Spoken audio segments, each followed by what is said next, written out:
पहा नवीन एपिसोड्स एकदम add free. नमस्कार, शुभ दुपार। तुम्ही पाहताय झी मराठीवरचा तुमचा फार आवडीचा कार्यक्रम, ज्या कार्यक्रमाचं नाव आहे आम्ही सारे खवय्ये। उन्हाळ्याची सुट्टी तुम्हाला लागली की नाही लागली आहे? लागते थोडी थोडी लागते म्हणजे आता उन्हाळ्याच्या सुट्टीचा अभ्यास आलाय आता थोड्या दिवसांनी लागेल। अच्छा, म्हणजे उन्हाळ्याच्या सुट्टीत पण अभ्यास असतो? अच्छा, म्हणजे activities grammar activities, maths activities बरं, तेवढ्या करायच्या आणि बाकी मग दिवस उरलेला फ्री झोपायचं, आंबे मी काय करते माहिती? हा, सांग ना। मी सकाळी मस्त 12ला उठते, त्यानंतर भरपूर आंबे खाते। अच्छा, नाश्त्याला दूध आणि आंबा। अच्छा, आणि जेवणाला कधी कधी मिल्कशेक। अच्छा, जेवणाला नंतर मी खेळायला जाते। ठीक आहे, मुद्दा काय आपला की उन्हाळ्याच्या सुट्टीमध्ये आपलं जे शेड्यूल असतं ते थोडंसं आरामात असतं, आपल्या मनाप्रमाणे असतं, कशाचं बंधन नसतं। पण बंधन नसताना सुद्धा आपण आपल्या खाण्यावरती जर लक्ष केंद्रित केलं तर ते आपल्याला अंगाला लागतं, त्याचा शरीराला फायदा होतो। उन्हाळ्यामध्ये तुम्ही असे पदार्थ प्लीज खा किंवा प्या जेणेकरून तुम्ही स्वतःचं उन्हापासून आणि उष्णतेपासून रक्षण करू शकाल, याची काळजी घ्या। ओके, अशा छोट्या छोट्या टिप्स मी तुम्हाला देत राहणार आहे, कारण चोचले जिभेचे आणि लाड मुलांचे पुरवता सतत आपलं आपल्या आरोग्याकडे लक्ष असलं पाहिजे। आणि मुलं छान निरोगी राहिली की आईचंही आरोग्य थोडंसं सुधारतं, आईच्याही थोडं खाल्लेलं अंगी लागतं, नाही तर मुलांकडे लक्ष देण्यातच सगळा वेळ जातो। चला, आजच्या कार्यक्रमामधली खवय्येगिरी सुरू करूया आणि स्वागत करूया आपल्या लाडक्या मधुराजी बाचल यांचं। या नमस्कार। हॅलो। नमस्कार, हॅलो। कसे आहात तुम्ही? खूप छान। काय म्हणतोय उन्हाळा? उन्हाळा जोरात आहे। बर, आणि म्हणूनच आज थंडाव्याच्या रेसिपीज किंवा पदार्थ आपण आज बनवणार आहोत। ऐका काय पदार्थ काय आहेत नेमके? चटपटीत कैरी भात, अच्छा, कोळाचे पोहे, कोकणी पदार्थ आहे, आणि ते सिक्रेट, शेवटची रेसिपी, तिसरं सिक्रेट आहे। चला, येस, ड्रिंक असणार आहे, खूपच भारी। 3 पदार्थांची नाव आपल्याला कळलेली आहेत, कैरी भात, कोळाचे पोहे आणि तिसरं आहे सिक्रेट। आता कैरी शरीराला कशी चांगली मला जरा सांगा बरं। ऋतूनुसार भाज्या किंवा फळं खा असं सांगितलं जातं। सो कैरीमध्ये व्हिटॅमिन सी ची मात्रा भरपूर प्रमाणामध्ये असते, त्यामुळे उन्हाळ्यामध्ये कैरीचा वापर किंवा वर्षभरामध्ये आपल्याला कैरी उपलब्ध नसते, त्यामुळे मग ती लोणच्याच्या फॉर्म मध्ये पण आपण खातो। करेक्ट, ती पण सोय पूर्वजांनी आपल्या केली आहे। बरोबर, त्यामुळे एकतर थंडावा देण्यासाठी व्हिटॅमिन सी, त्यामुळे इम्युनिटी आपली खूप छान राहते। बरोबर, कैरीचा आवडणारा सगळ्यात जास्त पदार्थ म्हणजे पन्ह, ते जे काही गुळ घालून करतात, ओ माय गुडनेस। माझी आजी तर सर्वात मस्त करते। तुझी आजी काय सर्वात भारी करते? कैरीचं पन्ह। क्या मी म्हणजे एका वेळेला 2 एवढे ग्लास। हिचा हावरेपणा कुठल्याही ऋतूमध्ये तेवढाच सातत्याने कायम आहे, हो की नाही? कैरीचं पन्ह आणि कैरीची डाळ, अरे क्या बात आहे, कैरीची डाळ बघा, एकत्र खायचं मजा येते, फार मजा येते। कैरी नुसतं नाव घेतलं तरी पदार्थांची यादी तयार होते, पण आज त्यातला आपल्याला पदार्थ पाहायचा आहे कैरी भात, त्यानंतर आहे कोळाचे पोहे आणि तिसरा आहे सरप्राईज। अजिबात टीव्हीच्या रिमोटला हात लावू नका, बघत राहा झी मराठीवरती। चला, पहिल्या पदार्थाकडे जाऊया। रिमोटला लावू नका हाथ, हम करने जा रहे हैं कैरी का भात, और लागने वाला साहित्य भी हमको बताइए। शिजवलेला भात, शिळा भात जरी वापरला तरी चालतो याला, किसलेली कैरी, शेंगदाणे, कोथिंबीर, सुक्या लाल मिरच्या, कढीपत्ता, हळद, मोहरी, हिंग, जिरा, मीठ। वा, मला ना तुमची एक खासियत तुमच्या स्वयंपाकाची काय वाटते माहिती का? खूपदा आता नाटकाच्या भाषेत बोलायचं झालं तर हिरोपेक्षा कधी कधी ना सभोवतालची पात्र जरा जास्त मोठी होतात आणि त्याला म्हणतात मात्रा चुकणे। जो हिरो आहे तो हिरोच वाटला पाहिजे, जो वेगळा आहे तो वेगळाच वाटला पाहिजे। तर तुम्ही ना कैरी भातामध्ये कैरीला प्राधान्य देताना ह्याची मला खूप स्तुती करावीशी वाटते। नाही तर काय होतं, कैरीसोबत हे घाल ते घाल, मग कैरीची चवच नाही, त्याला कैरी भात कशाला म्हणायचं? तर हे तुमचं जे प्रमाणाचं जे ठरलेलं ना त्याचं मला कौतुक वाटतं जरा। पण मला असं वाटतं की याचं श्रेय आपण आधीच्या पिढीला दिलं पाहिजे, कारण हे सगळे पारंपरिक पदार्थ त्यांनी शोधून काढलेत आणि ते ऋतूनुसार बनवलेत। बरोबर। चला, कैरी भातासाठी लागणारं साहित्य तुम्ही फटाफट लिहिलं असेल, आता कृती करूया। आधी आपण फोडणी तयार करून घेऊया। बरं,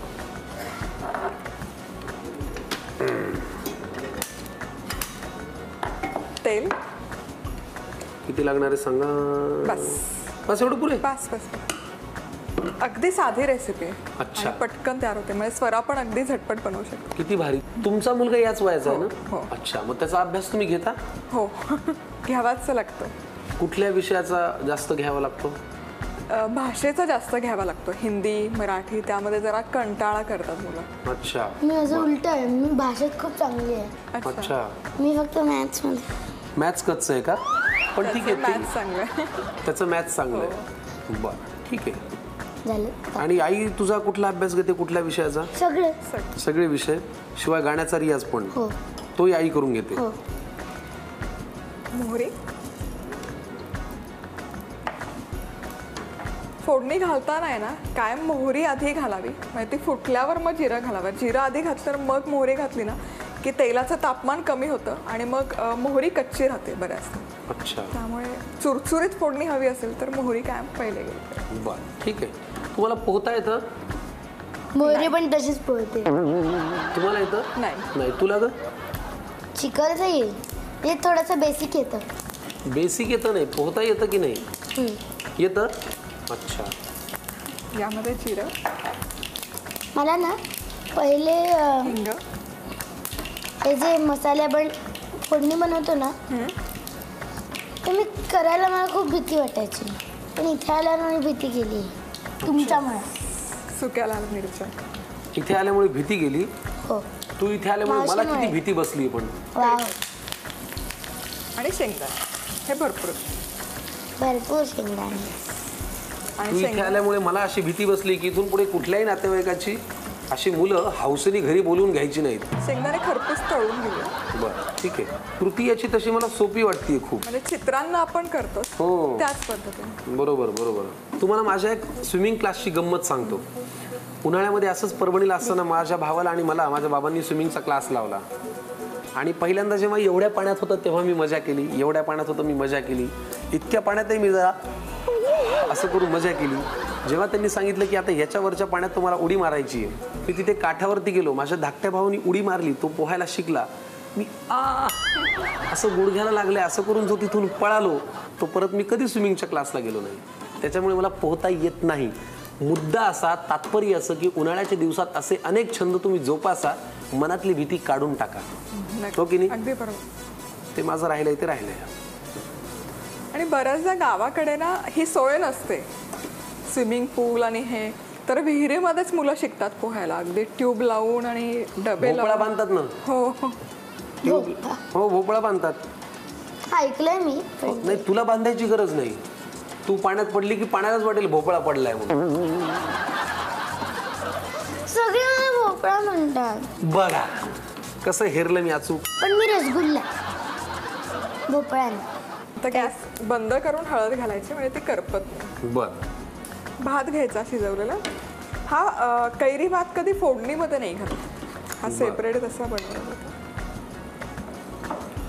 अच्छा, नंतर ते एकत्र कालवायचं. फक्त. मला ना याची कृती थोडीशी आपण पोह्याचा चिवडा करतो ना, अगदी तशी वाटते. भाजलेले पोहे आपण वेगळे घेतो, त्याच्यावरती फोडणी घालतो. आणि मीठ. ताई, माई, अक्का, मावशांनो, काकवांनो, दादांनो, भाऊजांनो, तायांनो, अप्रतिम असा कैरी भात मधुराजी करतायत. कोथिंबीर. आणि आता ही फोडणी घालूयात. ह्याने अजून एक फायदा असा होईल की फोडणीत कैरी न घातल्यामुळे, तिला परतलं न गेल्यामुळे तिची चव कायम राहील. बरोबर. वा वा वा वा. कैरी भात तयार झालेला आहे. अफलातून. कैरीची मूळ चव कायम ठेवत मधुराजींनी हा भात केलाय. मला वाटतं गरम गरम पहिला चमचा खायला काही हरकत नाही. मला चमचा खायला मला भरवलं. हे बघ, लाडात आलीस ना की तुम्हाला काही काम सांगतेस.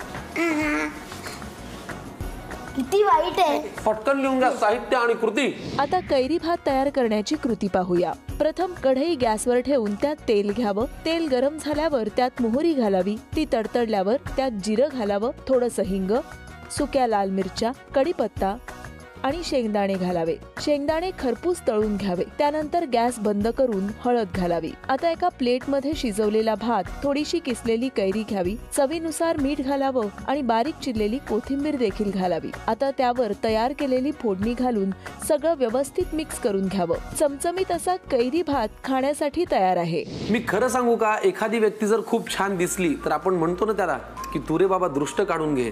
हा कैरी राईस इतका छान दिसतोय की मला या पदार्थाची दृष्ट काढावीशी वाटतेय, इतका तो छान झालाय. नक्की करून बघा, पौष्टिक आहे, कैरीचा वापर आहे.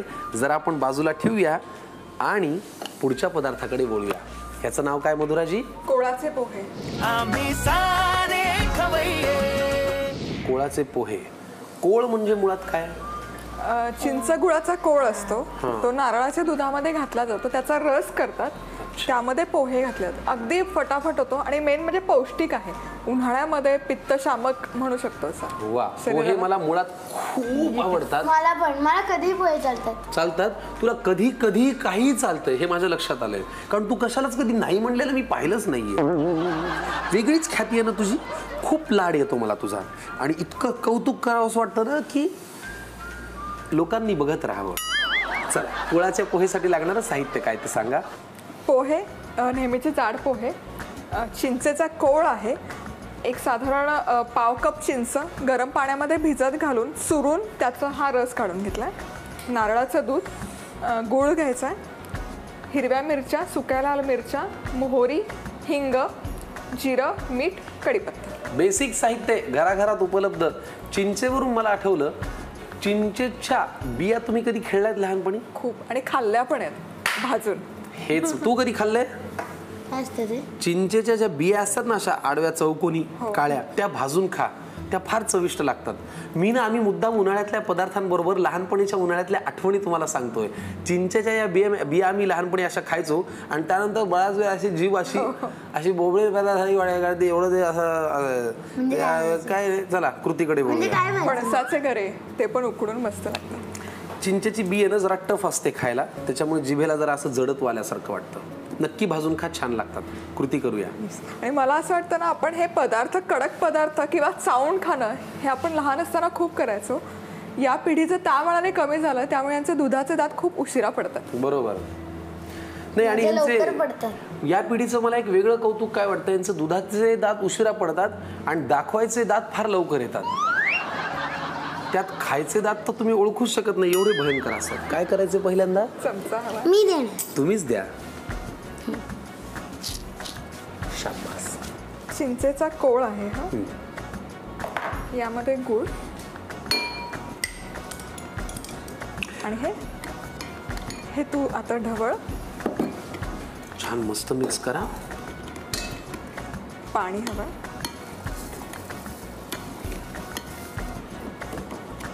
पोहे फक्त धुवून घेणार, बरं. बाकी काहीच करायचं नाही, भिजत वगैरे घालायची गरज नाही.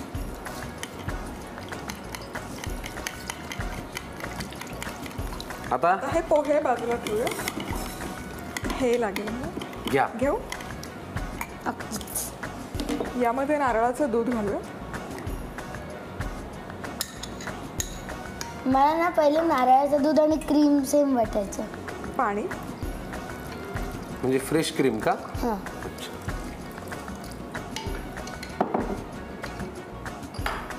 मीठ आणि हिरवी मिरची. तर मिरची दाताखाली येते आणि लहान मुलांना ते बऱ्याचदा आवडत नाही, त्यामुळे अशा स्लीट करून घेतल्या, म्हणजे ते खाताना बाजूला करू शकतो. ठीक आहे, कळलं का तुला? तुला जर मिरची नको असेल तर तू बाजूला काढून ठेवू शकतेस, कारण शेवटी चोचले जिभेचे असले तरी लाड मुलांचे. खूप छान. आता हा रस तयार आहे, नारळाचा रस, आणि आता फोडणी तयार करूया. अच्छा, ठीक आहे. फोडणी पात्र घ्या. शाबास. तेल घालू? बस बस. वा, कोळाचे पोहे कोकणी पद्धतीने आपण करतोय असं म्हणायला काही हरकत नाही, कारण फ्रेश नारळाचं दूध, चिंचेचा कोळ, आणि ही कोकणीच डिश आहे. कोकणीच डिश आहे. बरोबर आहे. आता फोडणीसाठी मोहरी,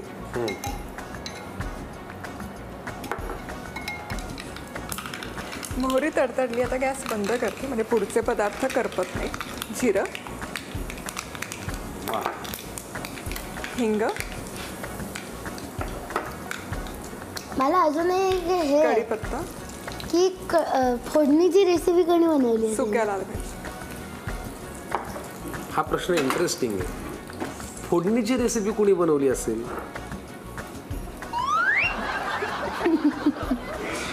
मला एक चमचा देशील सर? घ्या स्वराजी, चमचा द्या त्यांना. आता ही फोडणी या रसामध्ये घालायची. हळूहळू घालायची. वा, कोळाचे पोहे तयार झाल्यानंतर एवढी भांडणं होणार आहेत की आम्हाला म्हणावं लागणार आहे की हे कोणाचे पोहे, हो की नाही? आता पुढे काय करायचं? आता हे सर्व करूयात. झालं. हो, आता हे पोहे घ्यायचे जे आपण धुवून घेतले. भिजवायची गरज नाहीये, जसं मी आधी सांगितलं. पोहे यावर हा रस घालूयात. वा,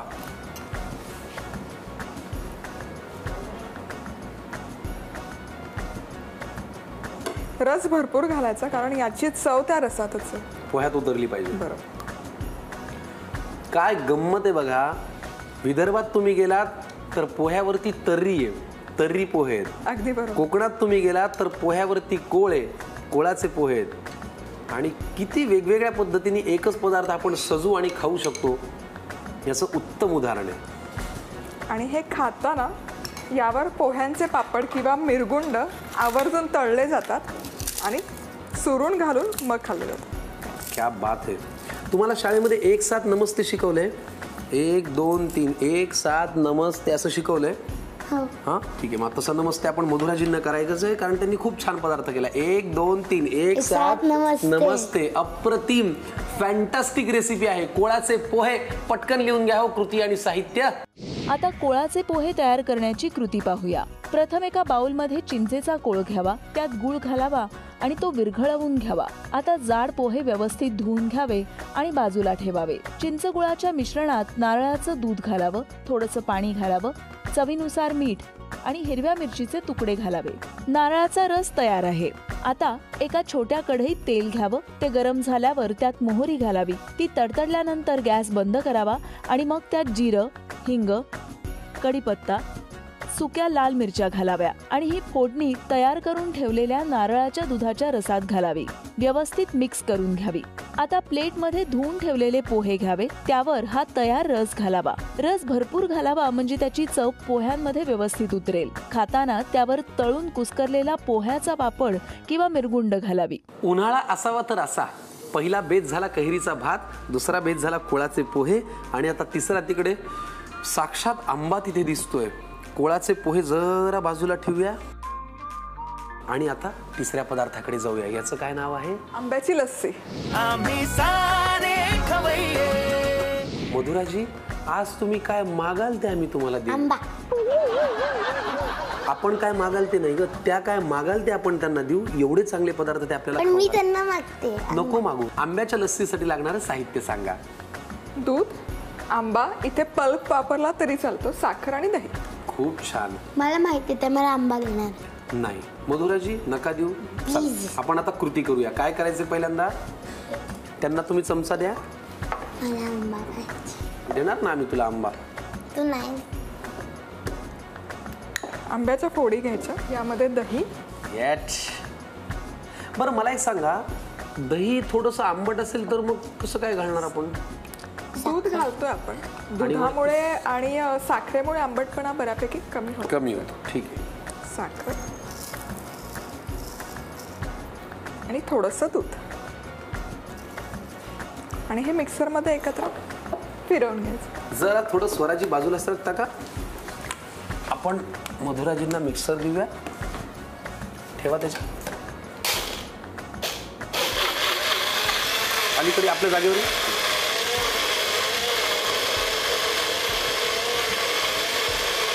बास. नाही, चालूच राहू. करावं लागेल. वाव.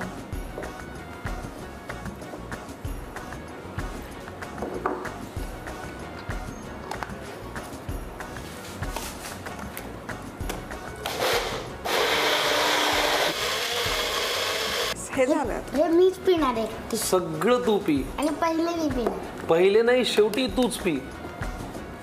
पहिले शेवटी मध्ये पण तू नाही प्यायचं. मी कधीच नाही पिणार. चाल. वा वा वा. आंबा ह्याच्या पलीकडे काही नसतं, फक्त लिहून घ्यायचं असतं साहित्य आणि कृती. आता आंब्याची लस्सी तयार करण्याची कृती पाहूया.